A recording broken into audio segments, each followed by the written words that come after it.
观众朋友，大家好，欢迎收看11月29号 AM 新闻，我是嘉豪。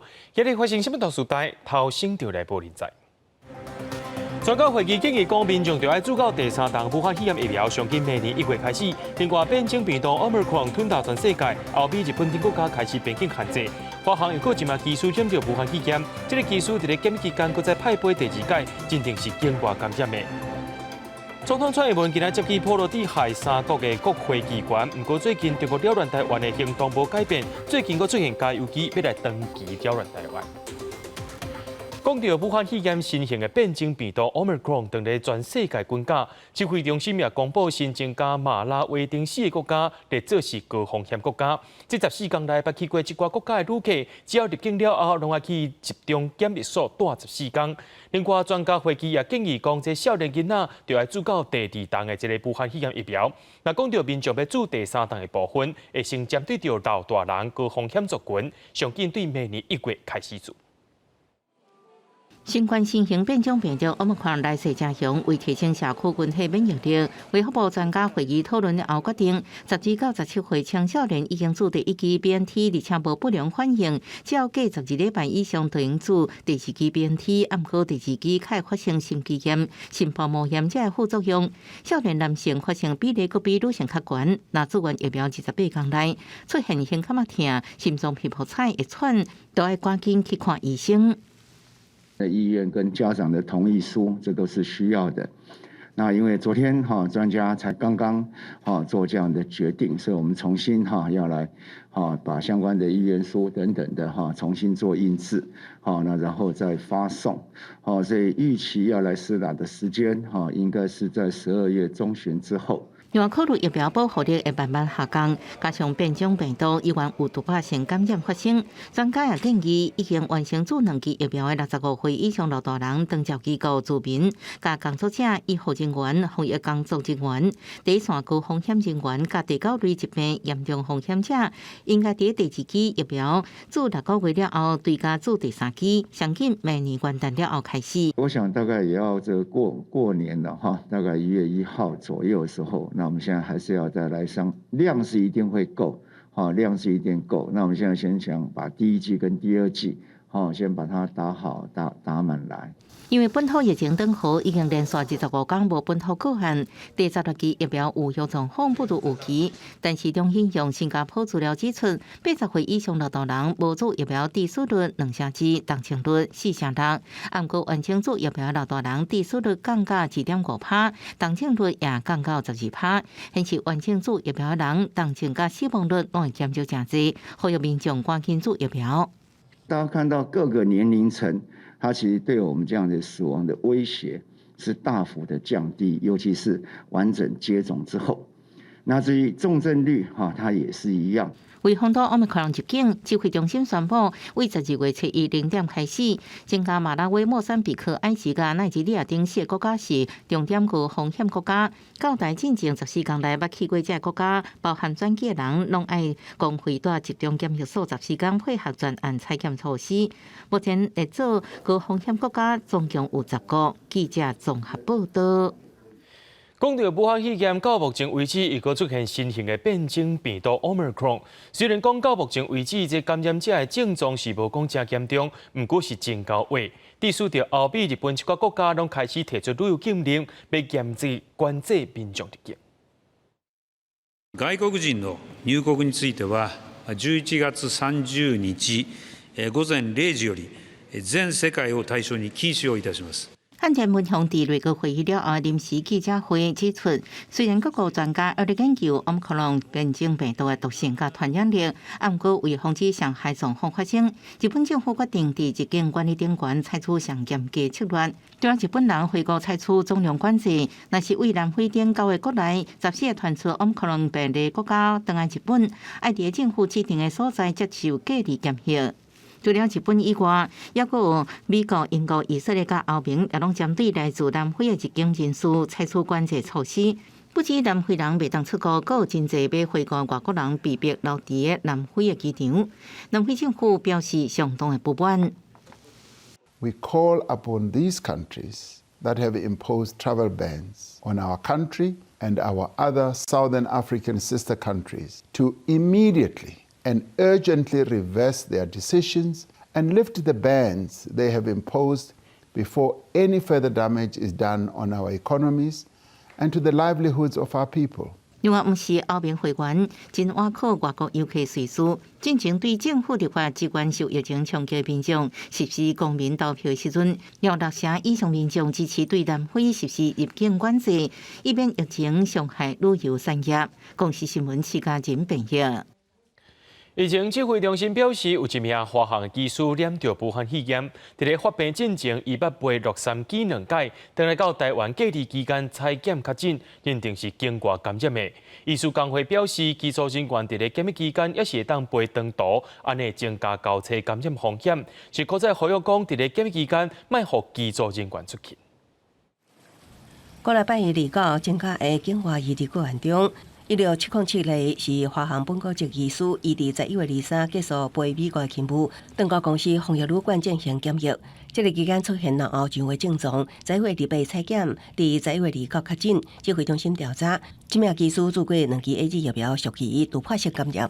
11月28号有出现这个喉咙痒相关的症状，那个也刚好就是在他居家检疫5+9的5哈，这个期满的时候做采检，所以当天也就采检确诊 CT 值是28.5，直飞美国洛杉矶哈，分别有2段，一段是11月17到18，一段是11月21到23哈，所以目前还是研判应该是美国的境外移入。这名技师执行员当天航线载回任务了后，伊规定伫防疫旅馆检疫，采检阳性了后，由卫生单位安排送医调查。伊伫执勤甲检疫过程拢严守规范，并无进入社区。目前共机组员采检拢是阴性。华航强调，病毒4月拢有会继续提醒机组员随时做好个人防护，也希望社会大众和机组员支持。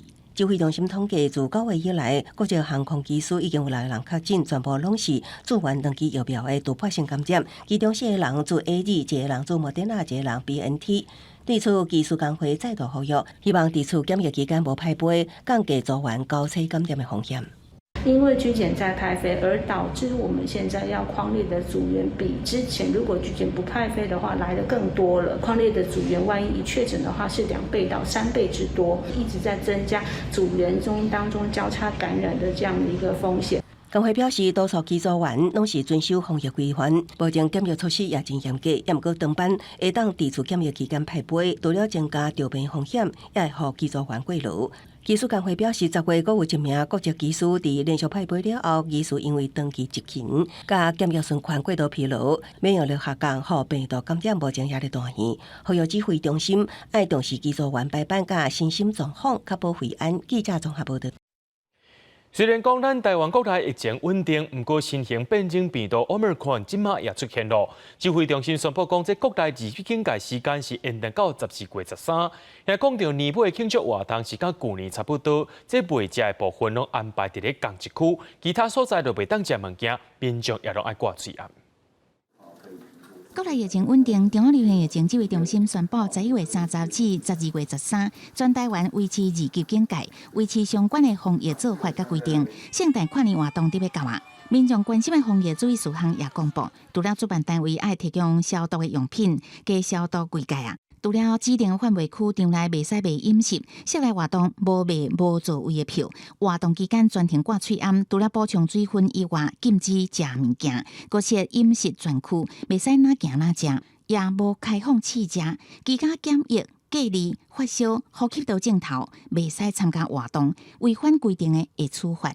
不能说在大型活动的场地内因为要拍照。那就把口罩脱下来。整体对于活动上面的一些相关的限制，或是规定，基本上都是会滚动式的检讨。另外，往年倒来台湾的民众愈来愈多，袂少防疫旅馆到1月初差不多拢订满，袂少民众都烦恼倒来台湾会订无旅馆。对这代志指挥官陈时中讲，虽然旅馆订满，不过集中检验所拢还会当订。我们的1月1号到2月5号的。也大概这段时间，我们大概提供1万出头，所以大概有6500间可以再预约。根据指挥中心最新的统计，截至11月29中昼1点为止，21,600间集中检疫所已经医药房数4770间，目前空房也有16,830间会当订。但是日本正式宣布，受到 Omicron 感染扩大影响，30开始全面禁止包含商务客加留学生的外国籍人士入境日本。台湾是毋是也会实施？对这件代志，陈时中是讲，原本国内就敢若开放有居留证的外国籍人士入境，但是专案性入境的商务客加外国籍学生囡仔，伫过年期间拢会先减量加暂停。记者综合报道。总统蔡英文早起接见波罗的海3个国会机关联合访问团。蔡总统表示，台湾甲这3个来访问国家，拢是对威权体制走向民主、追求民主自由的价值，希望未来会当有更较侪机会来做交流。伫台湾国会友台小组主席马尔德基斯伫致辞的时阵也讲到，伫台湾人民支持目前的友台政策，未来除了加强了两国的谈判工会以外，也希望会当帮助台湾牵线，甲后面会当有互动。立陶宛、拉脱维亚甲爱沙尼亚3个波罗的海国家的国会友台小组头一摆共同组团来台访问。总统蔡英文离到接近包括3个国家友台小组主席立陶宛的马马豆、拉脱维亚的福灿甲爱沙尼亚优先带来自3个国家的10位国会议员。蔡总统强调，台湾甲3个国家拢是为威权统治走向自由，未来希望会当发展更加好合作关系。未来我们也期待和拉脱维亚及爱沙尼亚在各领域都有更多的合作交流。我们和波海3国都走过威权统治、争取自由的道路，也都深刻的了解民主的得来不易。蔡英文特别讲到，咱国在1月伫立陶宛设立代表处，明年初立陶宛也会来台设立代表处。代表访问团发言人的立陶宛国会友台小组主席马马豆回应表示，立陶宛政府今摆的友台政策得到真大民意的支持。There are lots of opportunities for economical, cultural cooperation between our countries. A long-term, stable and efficient cooperation is possible precisely because our societies are based on the same principle of democracy, human rights, and rule of law. 马马豆的老拜会行政院长苏贞昌的时阵也讲到，外境集权国家意向以区域经济体强权自己，一旦波海3国甲台湾强化各项关系，共同推动经济甲各项成长，将会降低对这寡国家的外扩，这也同时这寡集权国家会见看到未来。记者综合报道。国防部伫2月公布，出现27台中国军机来扰乱，甚至伫内面有出现1台空中的加油机。国防部长徐国正表示，中国打算要用这款的方式长期甲咱乱，咱的国军也有应对措施。另外，29早起空军的新1台高级的教练机永营区，头1台量产机对台中的青泉港基地起飞，飞到台东的志航基地正式交机了。不过，伫咧交机这同时，中国军机又过来了。中共战机继续交台，自被国防部公布，中共出动27架次战机交台，其中有轰炸机、通信电战机、歼十架、歼16战机，也有一架由运输机改装的运油10空中加油机真罕见。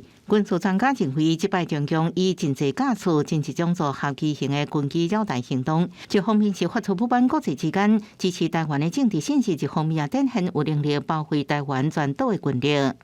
它这一个曲线呢，到了东南空域之后啊，它还有点向北边飞了一下。那我们可以看得出来，它这个意义非常明显，有对台湾形成战略包围的态势。国防部统计，今年中共军机进入台湾防空识别区有212架，862架次。29个再度扰台，明显的是在对国军进行远程消耗战，不过咱会有应对的措施。中共军机所以你已进入我 ADIZ， 影响我非常安全。它的机型、机种啊，我们会掌握，然后它有它的考量，我们都会做一个研习，做以后一个行动方案的这些参考啊，都持续在做的。国军的战力也来提升，台湾自制空军新1台永兴高级教练机，第一架量产编号1102，自9早起飞到台东志航空军基地。不过空军计调说明，这是依照合约，今年爱交2架飞行机的第一架，下个月也有1架，明年也陆续交机加入训练飞行员。空军今麦上重要任务是防止中共军机侵入台湾领空。记者综合报道。嘉牛心肝火望见爸母因，领台湾退休金刷走去中国官方媒体接受访问的军官已经连讲，中国军机扰乱台湾的行为是顺家己国土，中国有权利侵略台湾。国防部长邱国正今日表示，退休军官的言论可能会影响到军中，不过现役的军人是袂接受这款的讲法。目前要立委拍算要修正两华人民关系条例，针对着这款西瓜挖大兵的军官，甚至个出卖国家主权，可能会甲伊退休过放停掉，甚至是罚1,000万。面对中共对台湾的文武攻势，咱空军特约上将谢英九接受中国官媒《环球时报》采访的时阵，讲共机出现伫个咱西南空域，是伫个家己的国土完全有权巡逻，引起大家讨论。国防部长邱国正29号讲，退将的言论会影响军中，暗过现役人员未接受伊的宣传。所以在每个退将离开之前，我都会跟他们很诚恳的就讲，不要节外生枝。不过，邱国正也坦白讲，国军即马即个做法，敢来当可抗。对民进党立委王美惠等19个立委，讲要提案修正《两华人民关系条例》，针对退将出卖国家主权，会当剥夺伊的外退俸，也是相当罚1,000万。我们认为他是在模糊敌我意识，打击我们民心士气，引发台湾社会的极大的抨击，但我们也给予严厉谴责。那对于委员，针对他的特定身份跟特定的言论样态要给予规范，我们表示在这里表示尊重。也是陆军司令部下令全军推广应用刺枪训练，有赞成有反对。邱国正公开支持这个训练，强调刺枪术包含练心练技术，会纳入部队的训练课纲。器材装备，陆军在规划当中啊，我这个东西已经是陆军他们这个运用的单位，他们去规划。但我支持这种训练的。枪上没有刺刀，没有办法来实行刺枪术的话，敌人就冲过来。两个人同样的是子弹打完，一个是有刺刀，一个是没有刺刀，是哪个倒霉？专家欢迎刺枪术是过时的战机，表示全套刺枪术甲新编训练的刺枪术无共，加入对峙训练。若做台海发生战争，进入国土防卫阶段，两军拢无枪支啊，必须面对面相战。熟悉刺枪术的，伫战场就有较大优势。记者综合报道。对着阮的镜头来看，在地上大条，讲到超商店员互人拍的案件是直接发生，引起社会惊吓。内政部长徐国勇表示，会用大数据分析巡逻路线，行政需要鼓励一个员警伫咧深更巡逻的时阵，会当主动去到超商食物件、用餐，顺顺看看咧，互民众较安心。这个要加热。好。半暝啊，4、5个执勤的警员，行伫社区内的超商买餐点，都伫用餐区坐落来食。食饱的同时，也顺续向超商店员宣导保安系统。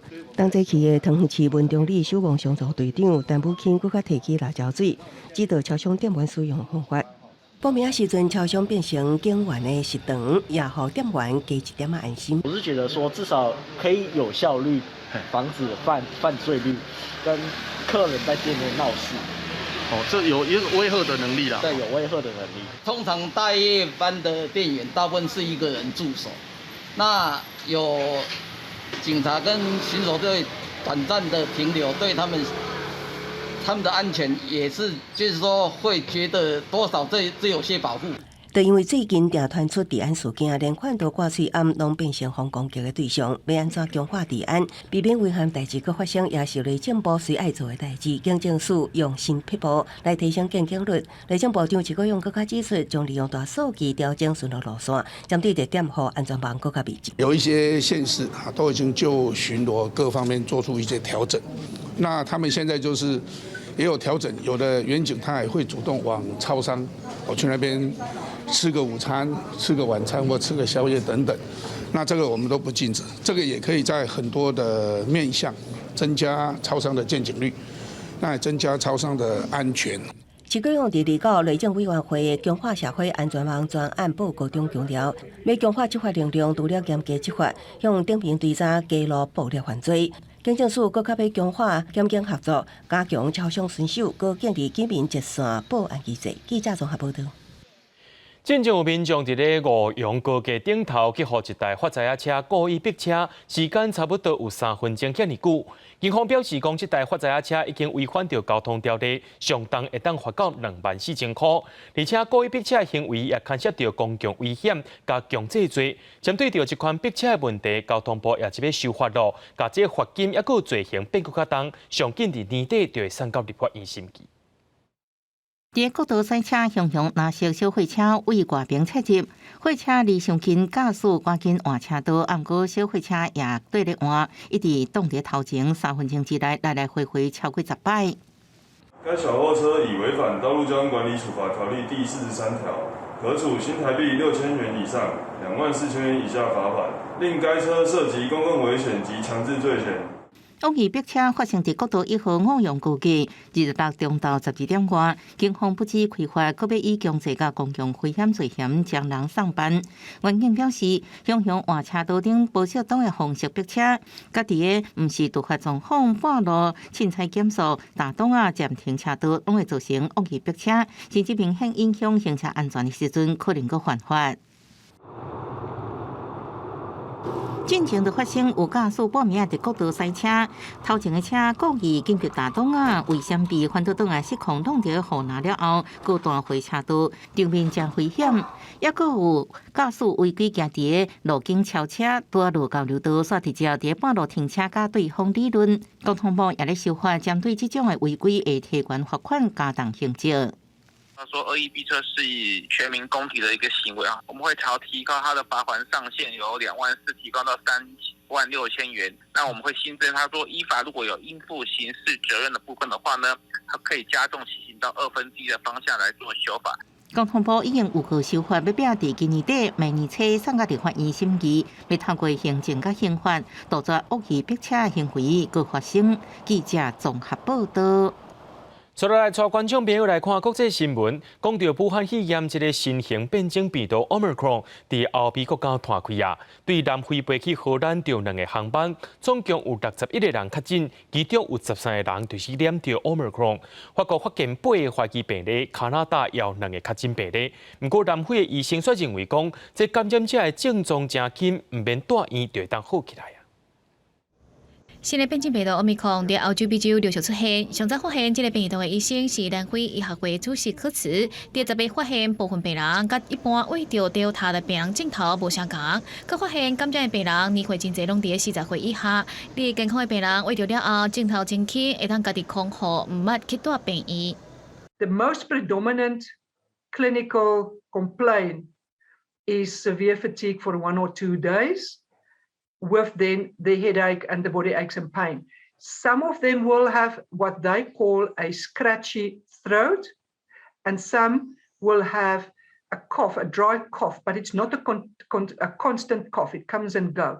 科茨讲，这个病人目前拢无鼻炎，也是喙齿感觉无正常的状况，费用的感测嘛无下降真济。虽然安尼，新病毒的传染速度依然真惊人。荷兰有为南非来2个航班，其中6个乘客内底有61个人确诊，至少有13个人确定感染奥密克戎病毒。有一对确诊的阿母，佮为隔离饭店内底逃走，马上互警方搜查追捕。最后，第一只就要飞去西班牙的航班面顶吹着，交予荷兰卫生当局。而荷兰当局并无公布逃走人数的国籍。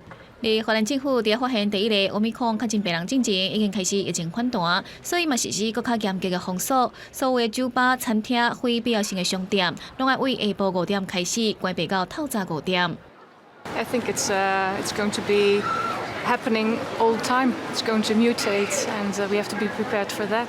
After this variant, new variants will come. 即卖欧洲国家陆续发现有奥密克戎的确诊病例，法国嘛头一摆传出疑似有8个新病毒的确诊病例。Dès lors qu'ils circulent en Angleterre, en Italie, en Belgique, il est probable qu'il y ait déjà des cas en circulation. Nous les identifierons. 伫北美洲的加拿大嘛，伫当地日前宣布，头一届发现2个奥密克戎的病例，拢是伫首都渥太华发现的。过去14天，拢去过非洲国家奈及利亚，目前已经甲因隔离，而且追踪要接触的人。公司新闻台是唐平玉。这个右派人民民主党领袖费亚拉得到总统期满的任命，担任新政府的总理，李培伫总统行馆宣誓就职，也因为肺部疾病住院治疗期满，出院当天佫去染着武汉肺炎，为着要防疫，全程拢伫咧玻璃罩内面管理。医护人员请专途防护衣扫坐伫轮椅顶悬的总统齐曼参加新总理费亚拉的宣誓就职典礼。现年77岁齐曼过去爱啉阁爱食薰，而且阁有糖尿病。10月70国会大选结束了后，隔天都因为肺部疾病，互人紧急送去布拉格的军病院接受治疗。46天后出院，又阁互人诊断感染到新冠病毒。迄天阁带入去病院，一直到27才核准出院。这场伫兰尼奇总统行馆举行的总理就职典礼，齐曼是挂喙暗，阁架一言玻璃管理。费亚拉领导的人民民主党甲2个小党组成一起联盟，赢民粹主义总理巴比斯所领导的不反公民行动。选后一起联盟又阁甲市长以独立民主党以及海盗党这2个中间派政党结盟。5个政党伫总数200席的国会占108席，确保执政的资格。按照捷克宪法的规定，总统是虚位元首。不过，由总统负责新政府的筹组谈判，所以下来齐曼会分别甲可能的内阁人选会谈，最后的名单一定12月13确定。Já opravdu oceňuji to, že i v této těžké situaci, kdy má pan prezident covid a je v izolaci, tak se hledají kroky nebo hledá se způsob, jak by mohly proběhnout jeho rozhovory s jednotlivými kandidáty na ministry. 费亚拉上任首先面对就是境内麻烦的疫情。这个总人口1070万人的国家，单日新增加确诊病例数破纪录来到26000例。过去3礼拜，住院治疗人数增加1倍，来到接近6000人。东部病院拢已经满，只好把病患转到其他的医疗机构。公司新闻王慧文编译。中美洲的友邦洪都拉斯正在举行总统大选，初步的结果显示，已经开38趴的选票当中，反对党的候选人卡斯楚伊的得票率目前已经有53%了，也已经宣布来胜选。不过，这个候选人是往中国那边的，敢会影响到咱的邦交关系呢？外交部长高桥石表示，对台湾和洪都拉斯的邦交是真有信心的。洪都拉斯总统大选，反对党候选人卡斯楚伫得票率领先真济情形下宣布胜选。虽然已经半暝，首都加路议员客满卡斯楚的支持者，因让自由党的红旗庆祝卡斯楚宣布要筹组政府。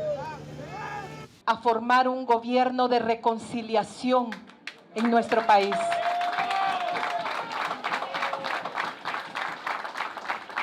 Un gobierno de paz y un gobierno de justicia. Vamos a iniciar un proceso en toda Honduras para garantizar una democracia participativa, una democracia directa.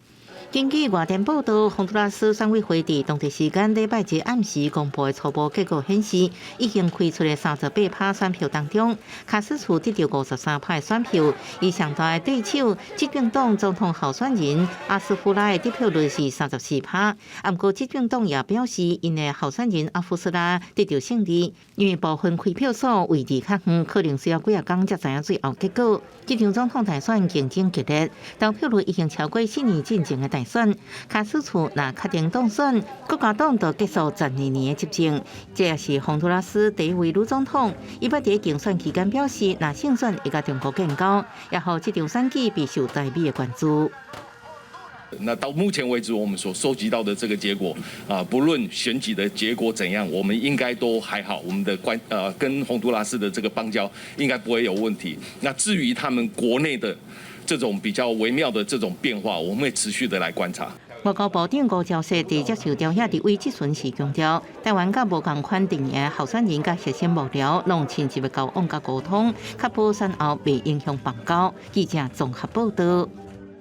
受到能源起价，也有供应链受到阻碍影响，全世界拢伫咧面对通货膨胀压力。对这个民生用品到汽油，逐项拢伫咧起价，有民众是开始甲银行借钱度生活。美国总统拜登之前有号召中国、印度、日本、南韩甲英国，都要甲战备汽油提出来稳定介绍。不过，这个效果看起来是无讲介好。今日匈牙利首都布达佩斯的传统市场，采买民生物资的人真济，不过同款的预算会当买到的物件大包变细包，一寡消费者专往跨国连锁大卖店去買较俗的物件，业者也感受到计售壓力。Drágult, de akkor is meg tudom venni, ha kevesebbet nyilvánvaló. Muszáj, ha haszonról akarunk dolgozni, hogy legyen rajta árés, és a vevők viszont árérzékenyek. 2年疫情影响全球经济真大，各国政府大出手，杀出低利率也甲高压刺激政策，互消费者更加敢甲政府的援助，也是低利借钱拢开掉。爱欠钱的法国人，为2014年以来，领钱的比10月欠钱的加出30亿欧元。当局考虑明年2月相关利息。疫苗到货鼓励人重新出来消费，供应商对袂到需求的激增，港口也甲海运又搁塌掉的，佮加上疫情有当时造成亚洲工厂港口关起来，影响到全球的供应链，价格也出现大起。美国10月通货膨胀去到6.2%，是1990年以来最高水准。国际货币基金组织预测，今年全球消费者物价会起到4.3%，是2011年以来最大起伏。中东欧开发中国家受到影响上大，佮加上钱变薄，所以进口甲燃料价格拢起。新一年物价更加害，匈牙利货币福林顶礼拜对欧元达到历史的新低，通货年增率达到6.6%。政府宣布对加油站的价销定最高限制，专家甲当作这是选举前的政策买票。This is obviously political decision which has huge economic disadvantages, but probably makes the households happy. 为了压制全球原油价，美国总统拜登进前宣布，要释出5000万桶进口原油，搁招5个大国响应，拢总释出6500万至7000万桶原油，上紧12月中开始进行。不过释出量也无到全球一天的需求，互人当作是地票无地本。这个消息一日出来，即天的油价无落颠倒去。公司新闻施会长编译。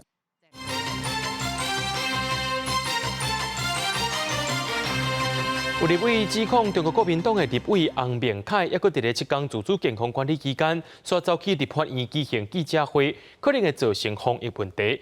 洪明凯表示，已经遵照着疾管署的规定啊。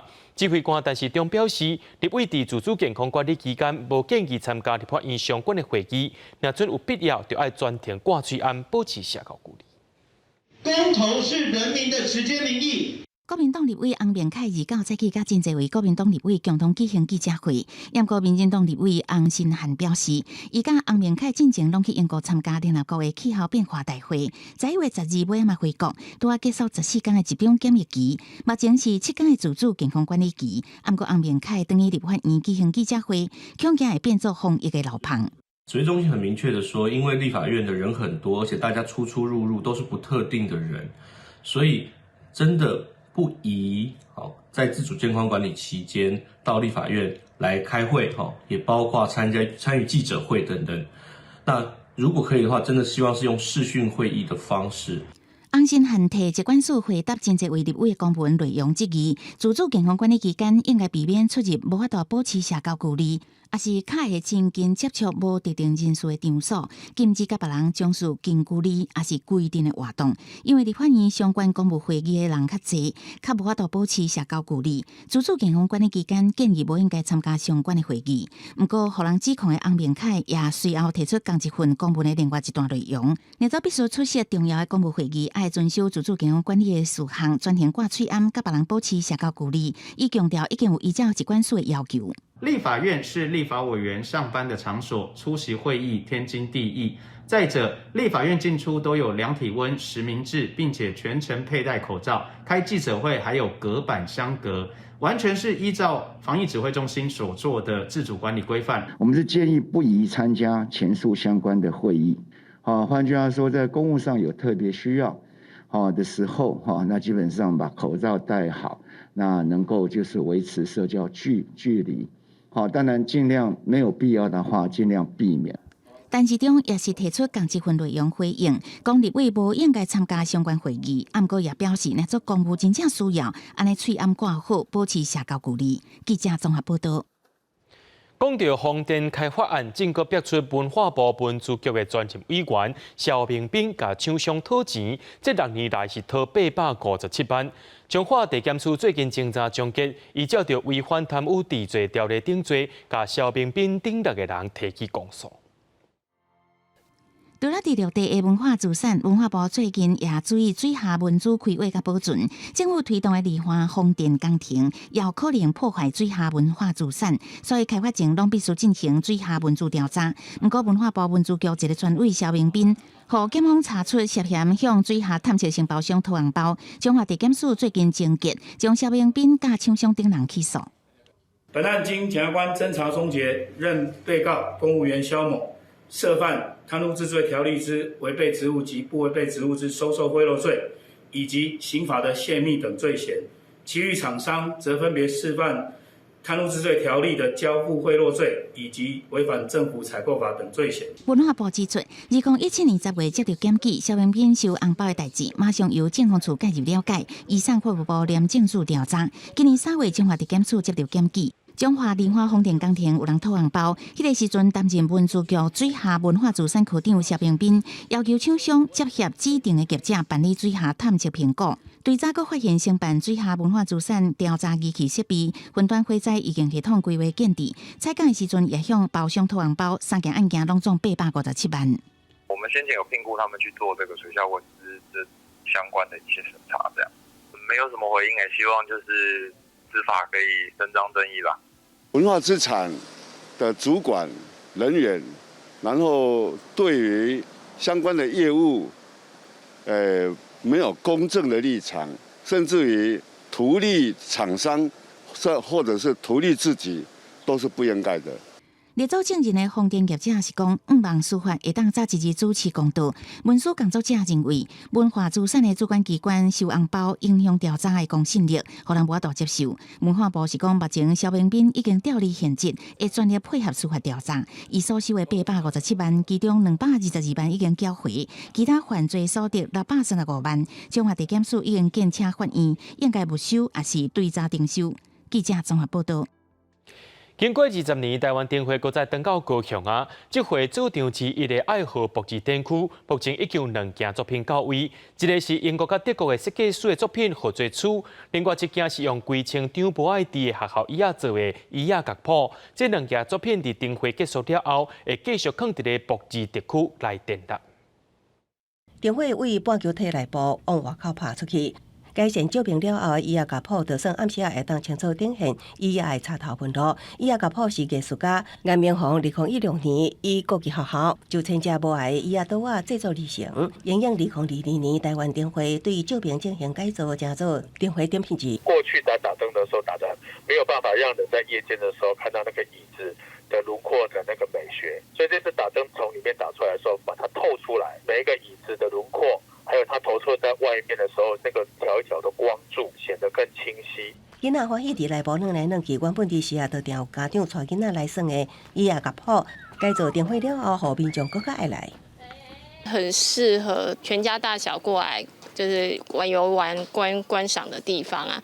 那我觉得可以在高雄，然后再增加这种地点，然后这种装置艺术，我觉得很好啊。椅仔中远的工费，就算平常伫时啊，游玩有真侪游客来翕相，一坐落来就变成作品的一部分。椅仔顶3个人形雕塑，拢摕手机仔到暗时用无倒起来，代表手机仔照光生活。刷牙放假自由，这是英国甲德国艺术家的作品处，也是每年台湾灯会头一件到位的作品。整个作品数量超过50件以上。那未来我们其实也会因应场地的属性，我们会规划将作品尽量长久设置在高雄。2022年，台湾灯会将分组为母营甲爱河2个灯区。文化局表示，灯会结束了后，会将这款艺术品留伫爱河边，加做城市夜间灯会美学继续点到高雄。记者综合报道。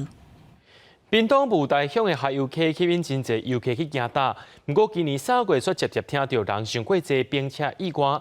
乡公所经过半年多的检讨，宣布明年下游溪旅游对12月初1开始登记，避免人数伤过侪，所有人拢爱透过官方网站去做登记，一日上侪就是400人。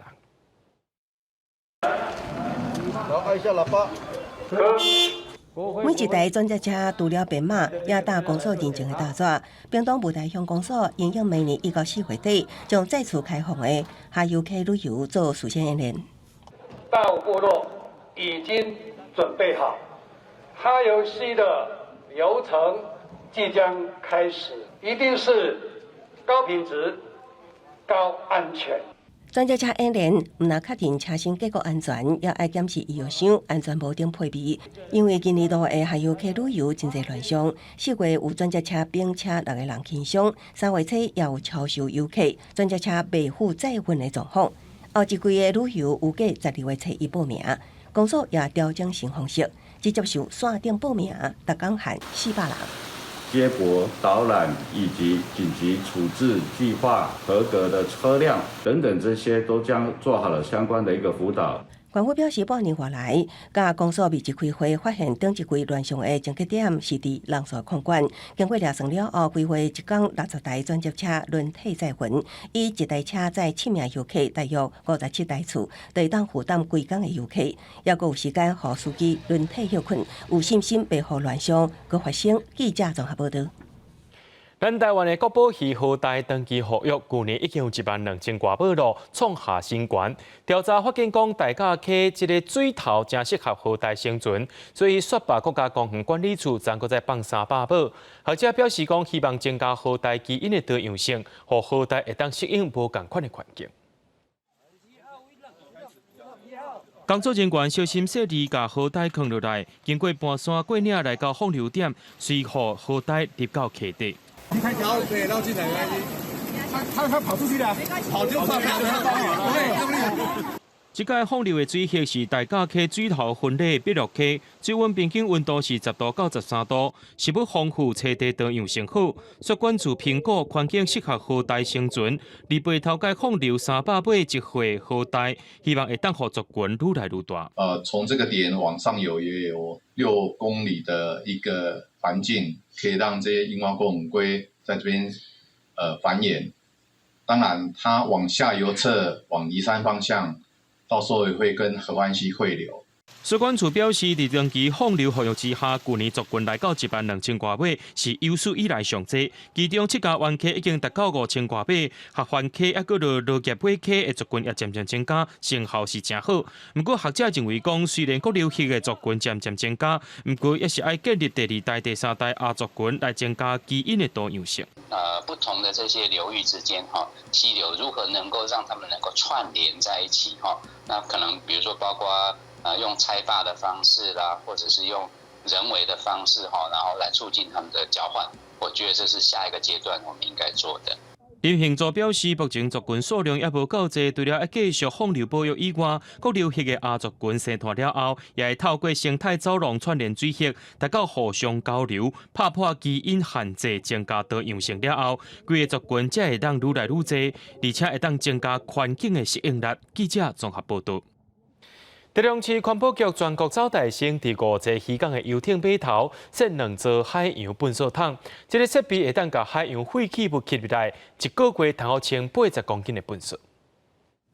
渔港码头真侪废弃物铺铺点点，水边也有真侪油污，即马有这个好物件海洋粪扫桶来协助清理。圆筒形的粪扫桶就装伫浦东码头边，下开放铺将海水输入来，粪扫甲油污也堆入来，过滤了后排出清气的海水。台中市环保局第5座渔港设2个海洋粪扫桶，一个月以来已经清理80公斤的粪扫。会随着潮汐涨退潮，所以一般都设置在那个浮动码头，配合浮动码头这边来设置哈。台中市环保局表示，台中港一港有2摆大楼考楼，将真侪粪扫带入港，敢若靠人力程度无法度应付，海洋粪扫桶除了用全年运作，也降低人力成本。主要的垃圾目前根据研究结果的显示，它事实上是经由河川的部分，它往外海带以后，然后透过潮汐的部分又把它带回内陆，所以事实上我们还是就是清理我们所造成的一个垃圾啦。工程师评估，每一个海洋粪扫桶的有效范围是半径5公尺，以台中港的游艇码头来讲，爱设10个效果更较好。渔会表示，除了爱考虑大楼是不是影响效果，也避免影响渔船的进出。进出的动态、动样，然后动线也都要考虑下去哈，不要说会影响到我们的渔船进出，还有渔民的作业哈。环保局表示，专家甲渔民的建议拢会考虑，未来会规划以太阳能运作，加强清理频率，发挥上大的环保效益。记者综合报道。万代中和树林地区的捷运系统第2期今仔日搁再召开观察报告的初审会议，土城站的居民是继续批评，认为这款的做法爱甲公园内面上百丛的老树啊撤掉，希望绿地就要完整保留落来。专案经过会议讨论了后，主席蔡司请开发单位再行保证，明年2月初5进前送专案小组再审再议。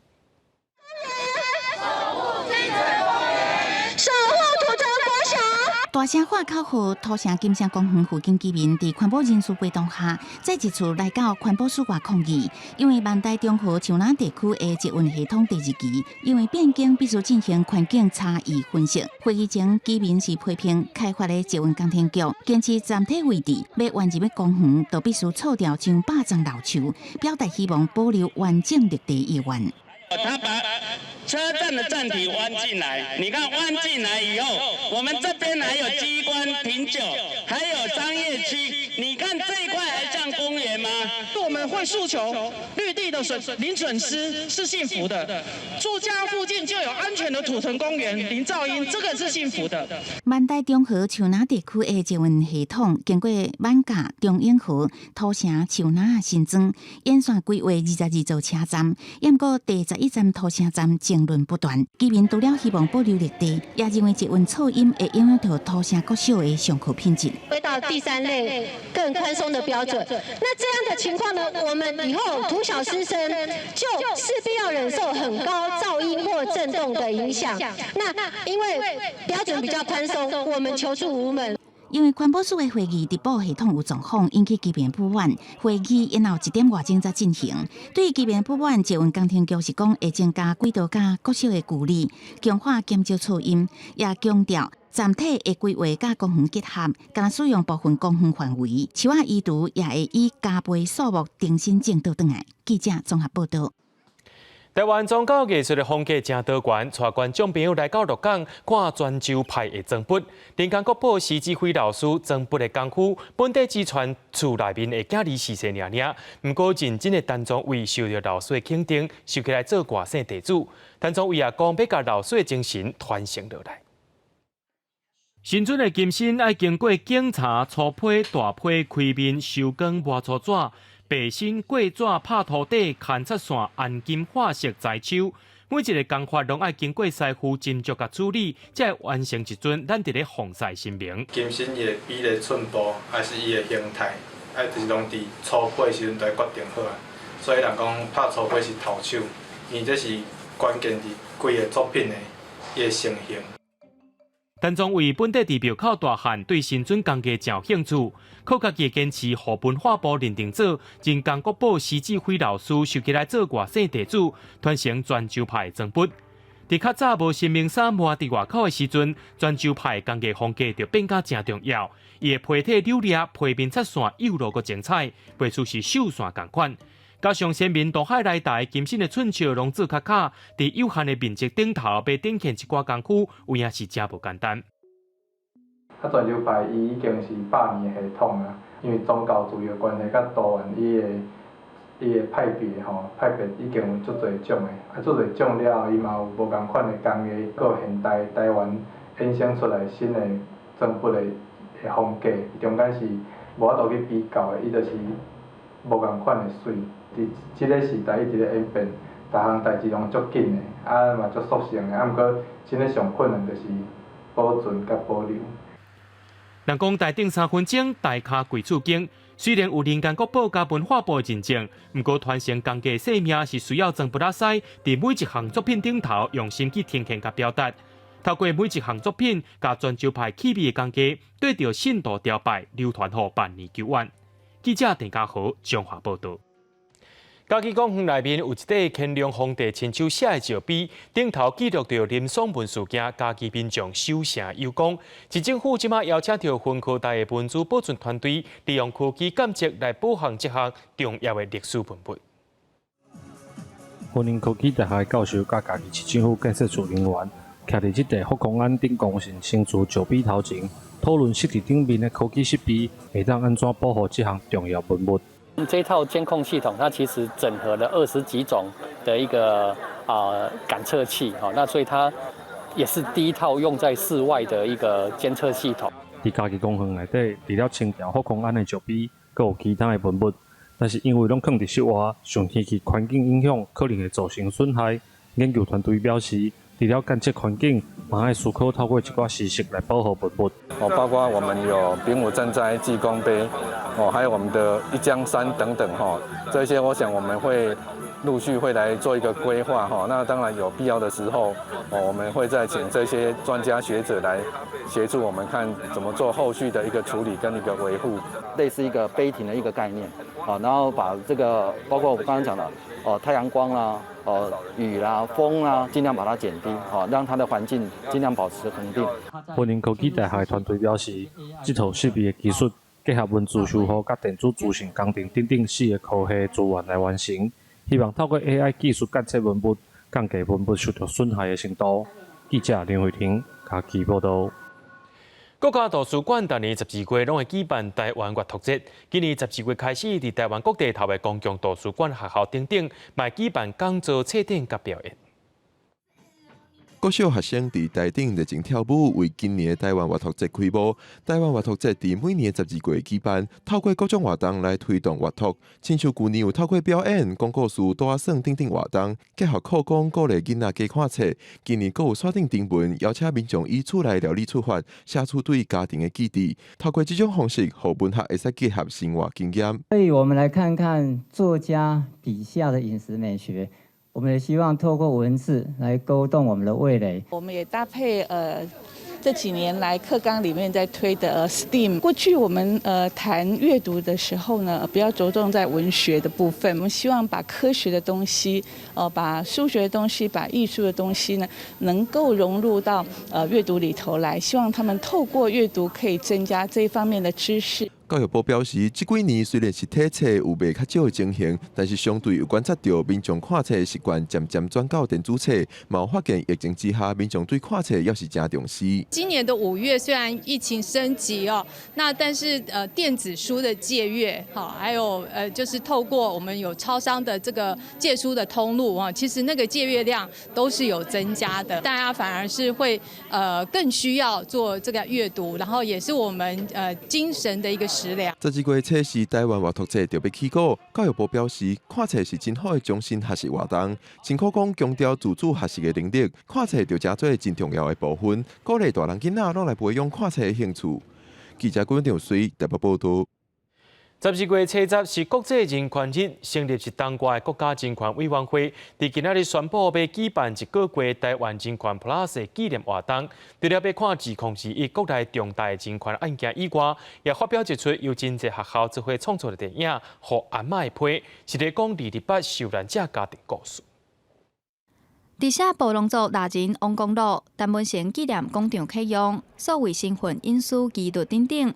一站一站，国内重大事件是国家人权委员会成立一党外伫人权促进的重点，也有受到国际检讨的外籍移工问题。人权委员会也针对中人、薪水、人权等等提出专栏报告。对国际之间对我们的批评，我们深挚的检讨反省，重要的是要改善，那能够符合国际间普世人权的标准跟价值，所以外籍移工的议题跟台湾国际形象有关，我们一定要去面对。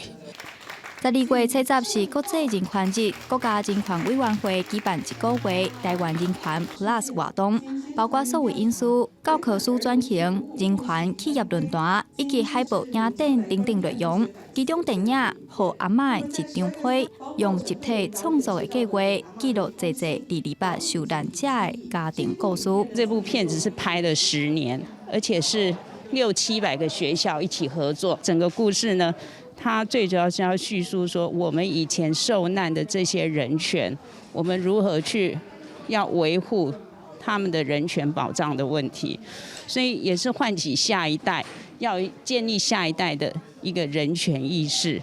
当局表示，人权是永远需要努力的议题。今仔若无拍拼，明仔载可能就会失去。国家人权委员会会继续透过甲政府机关、民间团体、国际人权组织合作交流，划清大众对人权议题关心甲重视。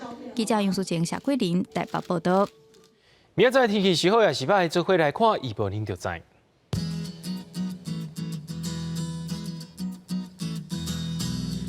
基隆到新竹是对18度到20度，